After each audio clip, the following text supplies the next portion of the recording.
বান্দরবানে ছুটি কাটাতে আসা এক অহংকারী তরুণী রিসর্টের সাধারণ কর্মী ভেবে একজনকে চরম অপমান করল। কিন্তু সেই কর্মীই বের হল পুরো রিসর্টের আসল মালিক। তারপর যা ঘটল, বান্দরবানের সবুজ পাহাড়গুলো সেই ভোরে এক অদ্ভুত মায়ায় ঢাকা ছিল। চারপাশের ঘন জঙ্গল, ভোরের শিশির আর নাম না জানা পাখির ডাক সব মিলিয়ে এক ঐশ্বরিক পরিবেশ তৈরি করেছিল। চারদিকে নিস্তব্ধতা বিরাজ করছিল। মনে হচ্ছিল প্রকৃতি যেন কোনো নতুন অধ্যায়ের সূচনা করতে চলেছে। ঠিক তখনই সেই নীরবতা খান খান করে একটি শব্দ ভেসে এলো। একটি চকচকে লাল বিলাসবহুল গাড়ি ইকো রিসোর্টের মূল ফটকে এসে ব্রেক কষল।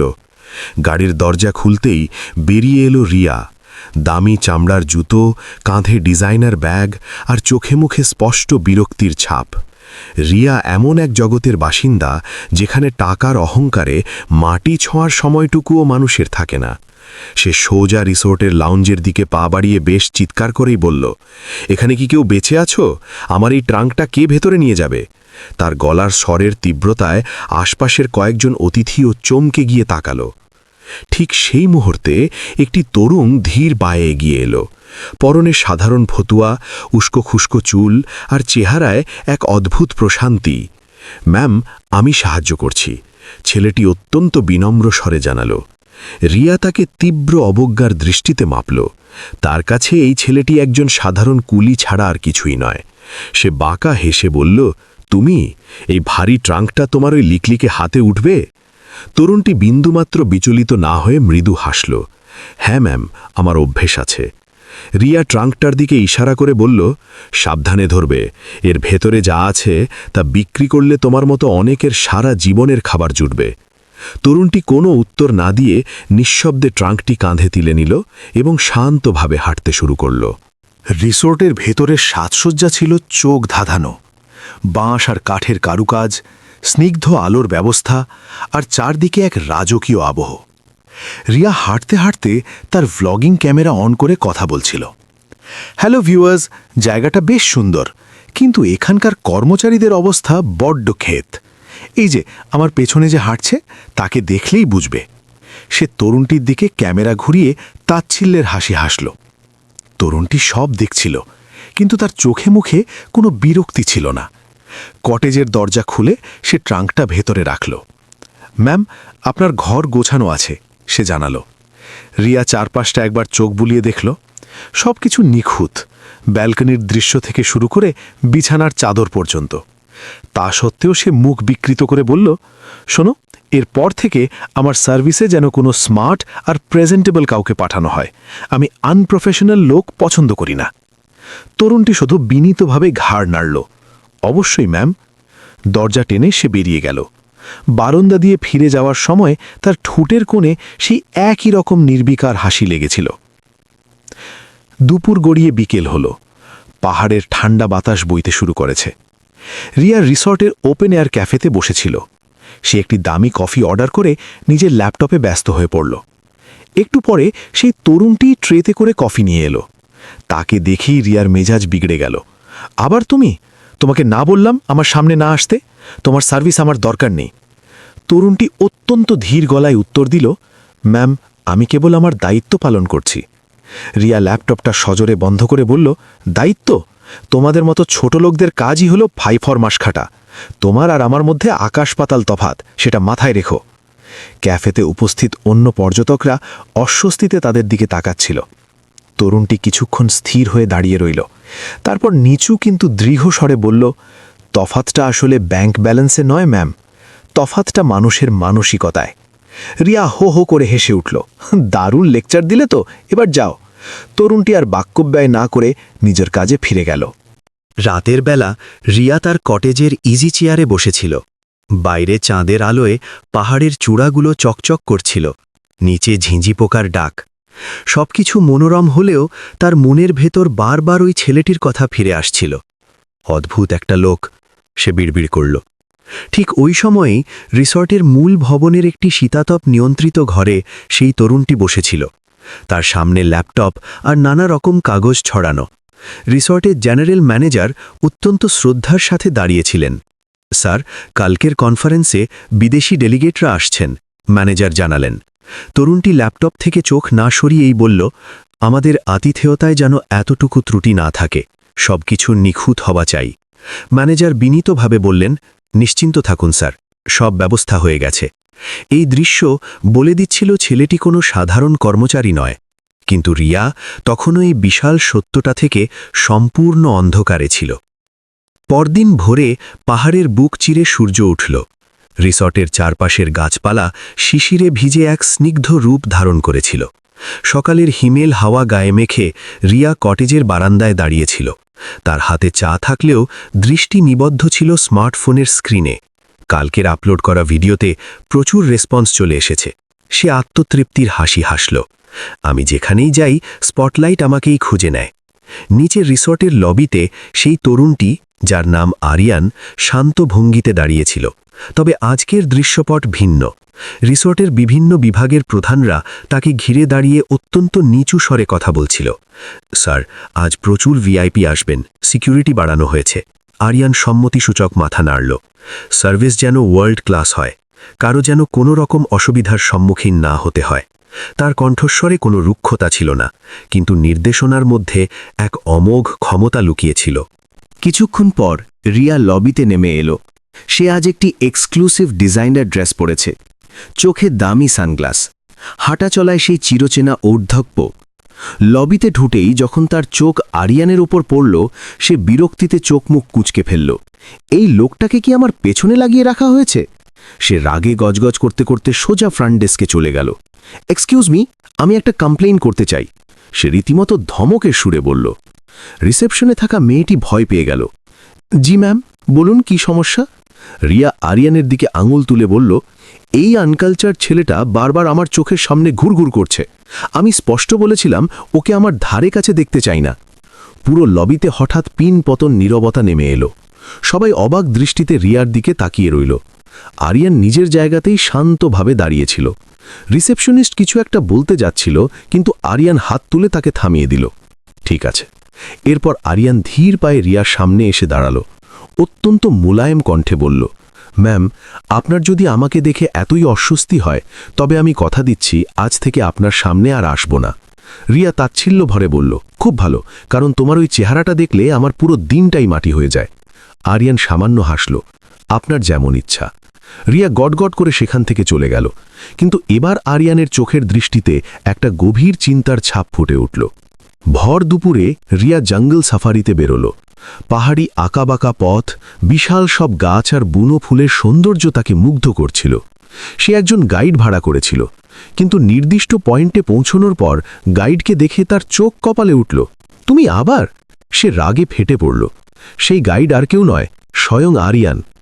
আরিয়ান খুব স্বাভাবিক গলায় বলল, ম্যাম, আজ এই রুটে গাইড হিসাবে আমার ডিউটি পড়েছে। রিয়ার রাগ এবার সীমা ছাড়ালো। তুমি কি আমার সাথে ইয়ার্কি মারছ? এটা কি কোনো ফাজলামো জায়গা? আরিয়ান শান্তভাবে জবাব দিল, ম্যাম, এখানে সবার ডিউটি রোস্টার করা থাকে, আর আমি আমার কাজটা পুরোপুরি সততার সাথে করি। অগতথ্যে রিয়াকে তার সাথেই সাফারিতে যেতে হলো। পথে হাঁটতে হাঁটতে আরিয়ান তাকে বনের নানা অজানা গাছপালা আর আদিবাসীদের ইতিহাস শোনাচ্ছিল। এই যে অর্কিডগুলো দেখছেন ম্যাম, এগুলো শুধু ফুল নয়, এখানকার লোককথায় এগুলো হলো ভালোবাসার প্রতীক। আর ওই যে পাহাড়চূড়া, ওখানে লুকিয়ে আছে বহু পুরনো এক রাজার গল্প। রিয়া মন্ত্রমুগ্ধের মতো শুনছিল। হঠাৎ তার মনে হলো ছেলেটা সত্যিই একটু অন্যরকম, কিন্তু তার ভেতরের অহংকার তখনও মাথাচাড়া দিয়ে উঠল। সে বলল, তুমি তো একজন সামান্য কর্মী, তুমি এত ইতিহাস জানলে কোত্থেকে? আরিয়ান এক চিলটে হাসির সাথে বলল, সবকিছু বই পড়ে জানা যায় না ম্যাম, কিছু জিনিস প্রকৃতি নিজে শিখিয়ে দেয়। বিকেলে রিসর্টে ফেরার পথে পাহাড়ি রাস্তার একটা জায়গায় শ্যাওলা জমেছিল। রিয়ার পা হঠাৎ পিছলে গেল। সে গভীর খাদের দিকে পড়েই যাচ্ছিল। ঠিক তখনই আরিয়ান বাজ পাখির মতো ছো মেরে তার হাত চেপে ধরল। কয়েক সেকেন্ডের জন্য দুজনের দৃষ্টি এক হল। রিয়ার বুকের ভেতরটা ছ্যাঁত করে উঠল, কিন্তু মুহূর্তেই সে নিজেকে সামলে নিয়ে সজোরে আরিয়ানের হাতটা ঝটকা দিয়ে সরিয়ে দিল। আমাকে একদম ছোবে না। আরিয়ান 2 কদম পিছিয়ে গেল। দুঃখিত, সে নিচু গলায় বলল। রিয়া হনহন করে সামনের দিকে হাঁটতে শুরু করল। তবে এবার তার পা ফেলার ধরনটা আগের চেয়ে অনেক বেশি সতর্ক এবং ধীর ছিল। রাতের বেলায় রিয়া তার বিলাসবহুল বিছানায় শুয়ে এপাশ ওপাশ করছিল। বারবার তার চোখের সামনে ভেসে উঠছিল সেই মুহূর্তটা যখন আরিয়ান তাকে নিশ্চিত মৃত্যুর হাত থেকে বাঁচিয়েছিল। ঠিক ওই সময় নিচে রিসর্টের লনে এক এলাহি আয়োজন চলছিল। রঙিন আলো, ফুলের ডেকোরেশন আর নিরাপত্তার কড়াকড়িতে চারপাশ গম গম করছিল। জেনারেল ম্যানেজার আরিয়ানের কাছে এসে দাঁড়ালেন। স্যার, সব আয়োজন সম্পন্ন, শুধু আপনার উদ্বোধনের অপেক্ষা। আরিয়ান একটা দীর্ঘশ্বাস ফেলল। আগামীকাল একটা নতুন অধ্যায় শুরু হবে। আর কটেজের বদ্ধ ঘরে থাকা রিয়া ঘুরক্ষরেও টের পাচ্ছিল না যে পরের দিন সকালে তার জীবনের সবচেয়ে বড় চমকটা তার জন্য অপেক্ষা করছে। পরদিন সকালে বান্দরবানের আকাশটা যেন আরও বেশি পরিষ্কার লাগছিল। তবে রিসর্টের ভেতরের পরিবেশ ছিল সম্পূর্ণ ভিন্ন। চারদিকে একটা সাজ সাজ রব। কর্মচারীরা ব্যস্ত ভঙ্গিতে এদিক সেদিক ছুটছে। শেষ মুহূর্তের প্রস্তুতি চলছে। রিয়া ব্যালকনি থেকে এসব দেখে বেশ অবাক হল। সে নিচে লাউঞ্জে এসে একজনকে জিজ্ঞেস করল, এক্সকিউজ মি, আজ এত আয়োজন কিসের? মেয়েটি হাসিমুখে জবাব দিল, ম্যাম, আজ আমাদের এই রিসর্টের মূল মালিক আসছেন। আজ আমাদের প্রতিষ্ঠাবার্ষিকী। রিয়ার চোখ চকচক করে উঠল। মালিক? ওয়াও, এমন একজন সাকসেসফুল মানুষের সাথে তো আলাপ করা উচিত। সে তড়িঘড়ি করে নিজের রুমে ফিরে গেল সবচেয়ে দামি শাড়িটা পরার জন্য। যদি এত বড় মাপের মানুষ হয় তবে আমার প্রেজেন্টেশনটাও তো সেরকম গর্জিয়াস হওয়া চাই, সে নিজেকে আয়নায় দেখতে দেখতে বলল। সন্ধে নামতেই পুরো রিসর্ট যেন তারার মতো জ্বলে উঠল। মূল প্যান্ডেলে দেশের বড় বড় শিল্পপতি, নামি দামি অতিথি আর সাংবাদিকদের ভিড় জমে গেল। রিয়াও প্রথম শ্রেণীর দিকে বেশ গর্বিত ভঙ্গিতে দাঁড়িয়েছিল, যেন সে নিজেই এই অনুষ্ঠানের প্রধান আকর্ষণ। হঠাৎ মূল ফটকের বাইরে পরপর কয়েকটি বিলাসবহুল গাড়ির হর্ন শোনা গেল। পুরো প্যান্ডেলে পিন পতন নীরবতা নেমে এলো। সবার দৃষ্টি গিয়ে ঠেকল রেড কার্পেটের দিকে। গাড়ির দরজা খুলল এবং দৃপ্ত পদক্ষেপে যে মানুষটি ভেতরে ঢুকলেন তিনি হলেন আরিয়ান। কিন্তু আজ তার পরনে কোনো সাধারণ ফতুয়া নেই। গায়ে চাপানো দামি ব্র্যান্ডের স্যুটে তাকে অদ্ভুত সুন্দর আর রাশভারী লাগছিল। চেহারায় সেই একই শান্ত ভাব, কিন্তু তাতে মিশে আছে এক বিশাল ব্যক্তিত্ব। জেনারেল ম্যানেজার ছুটে গিয়ে মাথা নুইয়ে বললেন, ওয়েলকাম স্যার। পুরো রিসর্টের সমস্ত কর্মচারী সমস্বরে বলে উঠল, ওয়েলকাম স্যার। রিয়ার বুকের স্পন্দন যেন এক সেকেন্ডের জন্য থেমে গেল। তার চোখজোড়া বিস্ময়ে ছানা বড়া, মুখের রক্ত সরে গিয়ে ফ্যাকাশে হয়ে গেছে। এটা কি করে সম্ভব? সে অস্ফুট স্বরে বলে উঠল। আরিয়ান ধীর পায়ে মঞ্চের দিকে এগিয়ে গেল। যাওয়ার পথে এক মুহূর্তের জন্য তার চোখ রিয়ার দিকে পড়ল, কিন্তু পরক্ষণেই সে এমনভাবে চোখ সরিয়ে নিল যেন রিয়া বলে কেউ সেখানে নেই। রিয়া পাথরের মূর্তির মতো দাঁড়িয়ে রইল। তার মনের পর্দায় গত কদিনের সব স্মৃতি ভেসে উঠতে লাগল। তাকে কুলি বলা, অপমান করা, ছোট লোক বলে গালি দেওয়া। হায় ঈশ্বর, আমি এটা কি করেছি? তার হাত পা কাঁপতে শুরু করল। একটু পরেই মূল অনুষ্ঠান শুরু হলো। আরিয়ান স্টেজে দাঁড়িয়ে মাইক হাতে নিল। সে বলল, আজকের এই দিনটা আমার কাছে স্বপ্নের মতো। এই ইকো রিসর্ট কোনো সাধারণ ব্যবসা নয়, এটা প্রকৃতির প্রতি আমার ভালোবাসা। পুরো প্যান্ডেল করতালিতে ফেটে পড়ল। রিয়ার চোখের পলক পড়ছিল না। সে এবার সব সমীকরণ মেলাতে পারছিল। তার সেই সাধারণ আচরণ, শত অপমানেও চুপ থাকা, সব কিছুই ছিল এক বিশাল মনের পরিচয়। অনুষ্ঠান শেষ হওয়ার পর রিয়া অনেক কষ্টে সাহস সঞ্চয় করে আরিয়ানের কাছে গিয়ে দাঁড়াল। তার দুই চোখ পানিতে ছলছল করছিল। আরিয়ান, সে কাঁপা কাঁপা গলায় ডাকল। আরিয়ান ঘুরে তার দিকে তাকাল, কিন্তু আজ তার চোখের সেই কোমল দৃষ্টিটা উধাও হয়ে গেছে। সেখানে এখন কেবলই এক বিস্তীর্ণ শূন্যতা। রিয়া ধরা গলায় বলল, আমাকে ক্ষমা করে দাও, আমি তোমাকে চিনতে পারিনি। আরিয়ান কয়েক মুহূর্ত নিশ্চুপ রইল। তারপর শান্ত স্বরে বলল, চিনতে না পারাটা কোনো অপরাধ নয় রিয়া, কিন্তু কাউকে তার পোশাক আর কাজ দেখে বিচার করে অপমান করাটা অপরাধ। রিয়ার গাল বেয়ে জল গড়িয়ে পড়ল। আমি আমার ভুল বুঝতে পেরেছি, আমি লজ্জিত। আরিয়ান বিকারহীন গলায় বলল, ভুল ভাঙার পর তো সবাই লজ্জিত হয়, কিন্তু সত্যিকারের মানুষ তো সেই যে পরিচয় না জেনেও সবাইকে সম্মান করতে জানে। রিয়ার মুখে কোনো কথা সরল না। সে মাথা নিচু করে অপরাধীর মতো দাঁড়িয়ে রইল। আরিয়ান অন্যদিকে ঘুরে হাঁটা ধরল। রিয়া মরিয়া হয়ে শেষবারের মতো ডাকল, আমাকে কি নিজেকে শুধরে নেওয়ার একটা সুযোগ দেওয়া যায় না? আরিয়ান থমকে দাঁড়াল। না ঘুরেই সে বলল, কিছু সুযোগ হাতছাড়া হয়ে গেলে তার কখনো ফিরে আসে না। এই বলে সে ভিড়ের মাঝে হারিয়ে গেল। রিয়া সেই জায়গাতেই স্থানুর মতো দাঁড়িয়ে রইল। যাকে সে পদে পদে অপমান করেছে, সে আজ কোনো রূঢ় কথা না বলেই তাকে তার আসল ক্ষুদ্রতাটা চোখে আঙুল দিয়ে দেখিয়ে দিল। সেই রাতের পাহাড়ি বাতাসটা যেন রিয়ার গায়ে কাঁটার মতো বিঁধছিল। তবে বাইরের এই শীতের চেয়েও তার ভেতরের অনুশোচনার যন্ত্রণাটা ছিল অনেক বেশি তীব্র। সে তার কটেজের ব্যালকনির ফ্লোরে বসেছিল। সামনে সেই একই মায়াবী জঙ্গল, একই চাঁদ, একই দৃশ্য। কিন্তু আজ সব কেমন যেন অর্থহীন আর শূন্য মনে হচ্ছিল। তার কানে বারবার প্রতিধ্বনিত হচ্ছিল তার নিজেরই বলা কদর্য কথাগুলো। যখন সে আরিয়ানকে ছোট লোক বলেছিল, আর সেই আরিয়ানই আজ এই বিশাল সাম্রাজ্যের অধিপতি হয়ে তার সামনে দাঁড়িয়েছিল। রিয়া 2 হাঁটুতে মুখ গুজে ডুকরে কেঁদে উঠল। কেন আমি এত অহংকারী ছিলাম? সে নিজেকে বারবার ধিক্কার দিতে লাগল। পরদিন সকালে রিয়ার 2 চোখ কান্নার কারণে ফুলে লাল হয়েছিল। সে নিচে রিসেপশনে এলো। তার সেই চেনা দাম্ভিকতা আজ পুরোপুরি উধাও। কোনো মেকআপ নেই, ডিজাইনার পোশাকের জৌলুস নেই।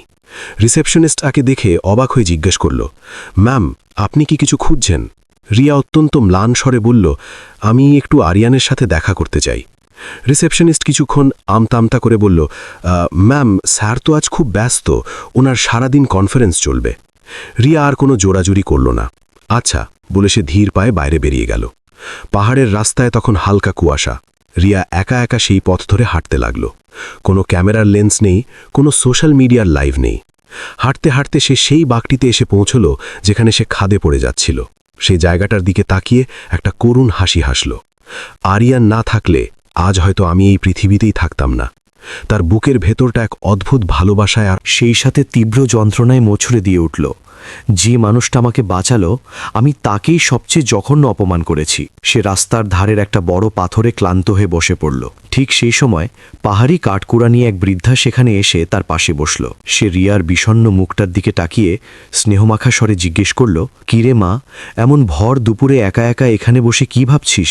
রিয়া একটা ম্লান হাসি দিয়ে বলল, তেমন কিছু না, শুধু নিজের করা একটা বড় ভুলের কথা মনে পড়ছিল। বৃদ্ধা মৃদু হেসে বললেন, ভুল তো মানুষই করে মা, ভুল করাটা পাপ নয়, কিন্তু সেটাকে আঁকড়ে ধরে বসে থাকাটা পাপ। রিয়ার চোখে আবার পানি জমল। কিন্তু সেই ভুলটা যদি এতটাই বড় হয় যে শোধরানোর উপায় না থাকে? বৃদ্ধা পরম মমতায় বললেন, মন থেকে যদি সত্যি অনুতাপ হয় তবে ভগবান সব ভুল শোধরানোর রাস্তা দেখিয়ে দেন, তবে তার জন্য সময় আর ধৈর্য লাগে। রিয়া কিছুক্ষণ চুপ করে রইল। তারপর উঠে দাঁড়িয়ে রিসর্টের দিকে পা বাড়ালো। সে মনে মনে একটা কঠিন সিদ্ধান্ত নিয়ে ফেলেছে। সে রিসর্টে ফিরে সবার সাথে অত্যন্ত হাসি মুখে কথা বলতে শুরু করলো। রুম সার্ভিসের ছেলেটিকে সে নিজ মুখে বলল, থ্যাংক ইউ। ক্লিনারকে দেখে মিষ্টি করে হাসল। সবাই অবাক। এটা কি সেই বদমেজাজি রিয়া? একই সময় আরিয়ান তার চেম্বারে বসে সিসিটিভি ফুটেজ চেক করছিল। তার চোখ আটকে গেল লবির ক্যামেরায়। সেখানে রিয়া একজন সামান্য ওয়েটারের সাথে অত্যন্ত ভদ্রভাবে কথা বলছে। আরিয়ান স্ক্রিনের দিকে একদৃষ্টে তাকিয়ে রইল। তার ভ্রু সামান্য কুঁচকে গেল। মেয়েটা কি সত্যিই বদলে যাচ্ছে, নাকি এটা আমার সিম্প্যাথি পাওয়ার কোনো নতুন নাটক? সে সন্ধ্যায় রিয়া একটা ডায়েরির পাতা ছেড়ে কিছু একটা লিখল। লেখাটা খুব দীর্ঘ ছিল না, কিন্তু প্রতিটি শব্দ ছিল অনুশোচনায় ভেজা। আরিয়ান, আমি না বুঝে তোমার সম্মানহানি করেছি। আজ আমি বুঝেছি মানুষের আসল সৌন্দর্য তার আচরণে, পোশাকে নয়। আমি তোমার ক্ষমার যোগ্য কিনা জানি না, কিন্তু আমি সত্যিই একজন ভালো মানুষ হতে চাই। ইতি, রিয়া। চিঠিটা ভাঁজ করে সে রিসেপশনে জমা দিয়ে এলো। রাতের নির্জনতায় আরিয়ান তার ডেস্কে বসেছিল। ম্যানেজার এসে সেই চিঠিটা তাকে দিয়ে গেল।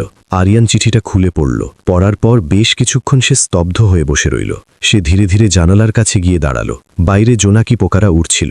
সে আপন মনেই বলে উঠল, হয়তো মানুষ চাইলে সত্যিই তার ভেতরের অন্ধকারটা মুছে ফেলতে পারে। তবে তার মুখের রেখায় তখনও একটা অবিশ্বাসের ছাপ লেগেছিল। বান্দরবনের সকালটা আবার নতুন আলো এসে যে উঠল। আজকে সকালটা রিয়ার কাছে একেবারেই অন্যরকম। সে সারা রাত 2 চোখের পাতা এক করতে পারেনি।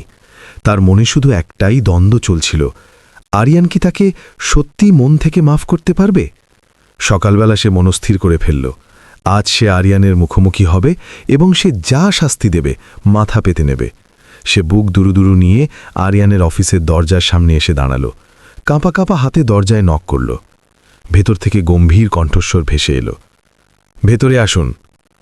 রিয়া দরজা ঠেলে প্রবেশ করল। আরিয়ান ল্যাপটপে কাজ করছিল। মুখ তুলে না তাকিয়েই নিজের কাজে মগ্ন। ঘরে কেবল এসি চলার একটানা শব্দ। রিয়া সাহস সঞ্চয় করে বলল, আরিয়ান, আমার একটু কথা ছিল। আরিয়ান স্ক্রিন থেকে চোখ না সরিয়েই বলল, শুনছি। রিয়ার গলা বুঝে আসছিল, আমি তোমার কাছে ক্ষমা চাইতে এসেছি। তুমি চাইলে আমাকে অনেক শাস্তি দিতে পারো। এবার আরিয়ান ধীরে ধীরে মাথা তুলল।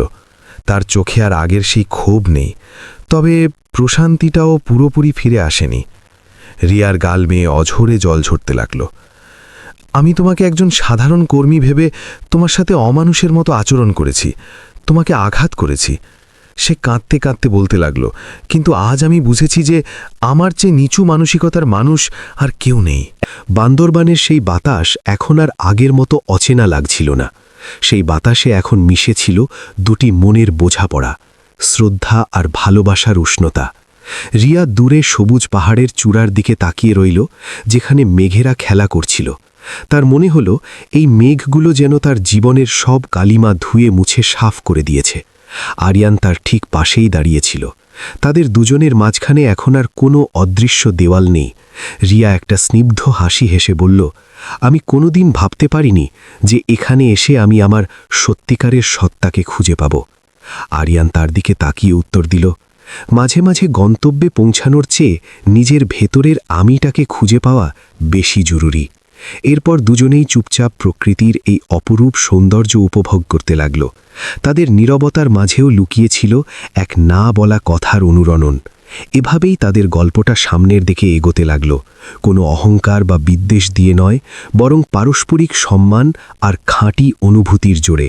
কারণ মানুষের আসল সৌন্দর্য কখনো তার দামি পোশাকে থাকে না, থাকে তার সুন্দর আর বিনয়ী আচরণে। গল্পটি যদি আপনাদের হৃদয়ে নাড়া দিয়ে থাকে, তাহলে অবশ্যই লাইক এবং সাবস্ক্রাইব করে আমাদের পাশে থাকবেন। আপনি পৃথিবীর কোন প্রান্ত থেকে এই গল্পটি পড়ছেন বা শুনছেন তা কমেন্ট করে আমাদের জানাতে ভুলবেন না। আপনাদের এই ভালোবাসা আমাদের আরও নতুন ও অনুপ্রেরণামূলক গল্প তৈরিতে সাহায্য করবে। ভালো থাকবেন সবাই।